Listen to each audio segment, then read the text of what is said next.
안녕하세요, 여러분. 오늘은 그 핀란드에서 찾은 우리의 미래에서 발췌한 부분이 굉장히 시사하는 점이 커서 우리는 환경 이슈가 지금 시장 선거에 부재하잖아요, 거의. 그래서 우리의 사고의 전환이 앞으로 우리나라의 경제 성장과 또 환경 문제에 있어서 얼마나 그 시너지 효과를 벌일, 가져올 수 있을지 핀란드의 예로 한번 설명을 해보겠습니다. 가장 좋은 방법은 이제 이 책에서 핀란드에서 찾은 우리의 미래 책에서 발췌한 부분을 한번 읽어보겠는데요. 핀란드 정부 조직을 보면 특이한 점이 있다. 11개 행정부처 중에 환경부가 있는데 가까이 들여다보면 우리나라 환경부와는 많이 다르다. 핀란드 환경부는 환경은 물론이고 에너지와 주택도 망라한다. 환경부 장관의 정식 명칭은 환경에너지주택부 장관이다. 우리나라로 치면 환경부의 산업통상자원부의 에너지 분야와 국토교통부의 주택 분야를 다 합쳐놓은 것과 같다. 가장 힘있는 두 부처에서 예산을 가장 많이 집행하는 에너지와 주택을 환경에 포함시킨 것이다. 다시 말해 핀란드는 환경을 중심에 두고 에너지와 주택을 소속시켰다고 볼 수 있다. 클린텍이란 혁신 클러스터도 마찬가지다. 클린텍은 핀란드 정부가 2006년에 시작한 혁신 사업 중의 하나로 환경과 에너지 관련 공기업과 대학 그리고 기업들을 하나로 묶어 조직한 혁신 클러스터이다. 처음에는 정부 투자 기관인 국민연금개발 이 주도했으나 2008년 핀란드 최대 기업 단체인 핀란드 공업협회로 바뀌었다. 물론 정부 지원은 계속되고 있다. 클린텍은 바이오에너지, 열병합 발전, 태양에너지, 폐기물 수처리, 풍력 등 에너지와 환경 분야를 총망라하고 있다. 정부 기관은 물론 2,000개 기업이 참여하고 있는데 총 매출은 258억 유로, 한국 돈으로 약 30조 원, 2013년 기준에 이른다. 2020년 목표는 500억 유로이다. 약 5만 명이 클린텍에서 일하고 있고 2020년까지 4만 명의 신규 일자리 창출을 계획하고 있다. 핀란드 정부의 연구비 가운데 3분의 1이나 투입할 만큼 국가 차원의 투자도 많다. 클린텍은 전 세계 1조 6천억 유로, 약 2천조 원의 환경 관련 시장을 무대로 한다. 핀란드 강점 중 하나인 친환경 최첨단 기술을 활용해 국제시장에서 꾸준히 매출을 올리고 있다. 총 매출 중 40%가 해외 실적인데 스웨덴, 독일, 러시아 등 인근 국가가 대부분이고 최근 중국 시장에도 진출하고 있다. 반면에 우리나라의 신재생 에너지 산업 기업체는 473개이고 고용 인원은 16,000명, 매출 총액은 11조 3천억 원 규모다. 핀란드 클린텍의 30조 원에 비하면 3분의 1 수준이다. 환경 에너지 분야는 사업과 연결되어 많은 수익을 얻을 수 있으며 가장 이상적이다. 지구 온난화를 막고 미세먼지 같은 환경 문제도 해결하면서 수출 사업으로 키운다면 그만한 일석이조도 없을 것이다. 그런데 기업 이익을 위한 경제 논리가 우선이면 둘 다 놓치게 된다. 환경 에너지 분야가 갖는 본질인 국민이 안심하고 살 수 있는 깨끗한 환경을 만든다는 원칙에서 벗어나지 말아야 한다. 핀란드는 이러한 본질과 원칙에서 시작한다. 핀란드 거리에서 내국인과 외국인을 구분하는 방법은 생수병이다. 생수병을 들고 다니면 100% 외국인이다. 편의점에서 생수인 줄 알고 고르면 탄산수다. 어디서나 깨끗한 물을 마실 수 있기 때문에 굳이 생수를 사 마실 필요가 없다.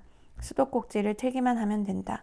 예외라면 리사이클링 공정을 거친 청소용 물은 마시면 안 된다. 물론 마시지 말라는 경고가 붙어 있다. 그만큼 핀란드의 수질 관리는 세계적으로 유명하다.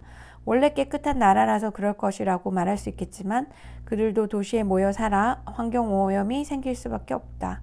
오래된 수도관도 생긴다. 하지만 수자원 관리가 엄격하다. 물뿐만 아니라 공기, 산림 등 자연환경도 마찬가지다. 때로는 경제개발 같은 다른 이슈보다 환경이 최우선이라는 생각까지 들 정도다. 환경성과지수 세계 1위를 유지하고 있는 저변에는 깨끗한 환경을 보존해야 한다는 국민적 합의가 깔려있다. 아무리 많은 돈을 벌 수 있어도 내 가족과 후손들이 살아갈 자연환경을 해치는 사업이라면 처음부터 제외한다. 돈벌이가 먼저고 환경은 다음에 어찌 되겠지 하는 식으로 대충 넘어가는 편법이 핀란드에서는 통하지 않는다. 환경을 최우선으로 한다고 해서 경제발전을 포기하는 것은 아니다. 세계 최고의 친환경 국가로 만드는 과정에서 핀란드는 30조 원의 매출이 뒤따르고 있다. 환경은 국가가 추진하는 수백 개 사업 중 하나가 아니다. 환경은 사업이 아니라 국가 저변에 깔려있는 공통 분모다. 세계 1위의 깨끗한 환경을 지키기 위한 고민과 노력에서 세계 최고의 기술이 탄생했고 국제 경쟁력을 가지게 된 것이다. 현대사회에서 깨끗한 환경은 선진국의 필수 조건 중 하나다. 산업화 초기 단계에서는 높은 국민소득과 경제력만이 기준이었다. 그러나 지금은 다르다. 깨끗한 공기와 물, 그리고 자연생태계 보존이 선진국의 필수 불가결한 조건이다. 국민소득이 아무리 높아도 푸른 하늘을 볼 수 없고 미세먼지와 매연이 가득한 공기, 그리고 녹조로 덮인 강을 가진 나라면 어느 누구도 선진국이라고 하지 않는다. 현대적 의미의 선진국은 사람이 살기 좋은 나라인가, 깨끗한 공기와 물, 자연이 살아있고 이와 더불어 경제적으로 풍족한 나라인가 여부로 측정된다. 세계 환경 수준을 평가하는 지표로 환경성과지수 Environment Performance Index EPI가 있다. EPI는 예일대학, 컬럼비아 대학 그리고 세계경제포럼이 협력해 2005년부터 2년 단위로 발표하는데 에너지, 수자원, 물가위생, 공기, 숲, 농업, 수산업, 생물 다양성과 서식지, 건강에 미치는 영향 등 환경에 관한 모든 요소를 기준으로 평가한다. 2016년 발표에서 180개국 가운데 핀란드가 역시 1위였다. 미국은 26위, 독일 30위, 일본 39위고 한국은 80위다. 2005년 결과도 조사 대상 146개국 중에 핀란드가 1위, 한국은 122위였다. 특히 한국은 미세먼지와 공기오염으로 인한 질병 부담이 높은 나라로 지적받았다. 공기청정도는 180개국에서 174위로 꼴찌 수준이다. 세계 인구 절반인 35억 명이 안전하지 못한 공기에 노출되어 있는데 한국은 중국, 인도와 함께 대기오염이 위험 수준에 가까운 나라로 경고했다. 영국의 파이낸셜 타임스도 서울을 중국 베이징, 인도 델리와 함께 가장 공기오염이 심한 도시로 뽑았다. 중국에서 건너온 황사와 미세먼지 영향도 크지만 공기오염의 주범인 석탄화력 발전소가 전체 에너지 생산의 40%를 차지하는 등 국내 원인도 적지 않다. 우리나라의 화석연료 의존율은 82.4%에 달하는 데 비해 핀란드는 42.6%이다. 한국은 급속한 산업화와 높은 화석연료 의존율로 온실가스 배출이 다른 나라에 비해 빠르게 증가하고 있다. 1인당 화석연료 연소에 의한 온실가스 배출 증가율이 1990년대 대비 2011년은 156%나 늘었다. 이 수치는 OECD 국가 중 1위다. OECD 회원국들은 1992년 유엔에서 기후변화 문제가 공식 이슈화된 이후 유럽 국가들 중심으로 온실가스 배출 감축 노력을 꾸준히 해왔다. 그 결과 1인당 이산화탄소 배출량 평균이 1990년 10.29톤에서 2013년 9.55톤으로 7.2% 감소했다. 그런데 같은 기간 우리나라는 1인당 5.41톤에서 11.39톤으로 110.8% 급증했다. 이는 OECD 회원국 중 가장 많이 늘어난 것이다. 우리나라는 칠레 108.2%, 터키 62.4%와 함께 온실가스 배출 증가율 탑3란 오명을 쓰고 있다. 세계 각국은 기후변화의 심각성을 정확히 파악하고 모니터링하면서 다가올 위험을 계속 경고하고 온실가스 배출을 줄이기 위해 노력하고 있다. 대표적인 노력이 유엔 기후변화협약이다. 1992년 6월 154개국이 참여하면서 출범했다. 2010년 멕시코 칸쿤에서 열린 유엔 기후변화 대책회의 UNCCC에서 앞으로 기온 상승을 2도 이내에서 막아야 지구 생존을 유지할 수 있다는 결론을 내렸다. 2도 이내의 범위 달성의 첫 번째 대안은 화석연료 사용을 줄이고 친환경 신재생 에너지를 확산시키는 것이다. 신재생 에너지는 이미 세계 각국이 기후변화 규제와 불안정한 국제 유가에 대비해서 치열하게 경쟁하고 있는 분야이다.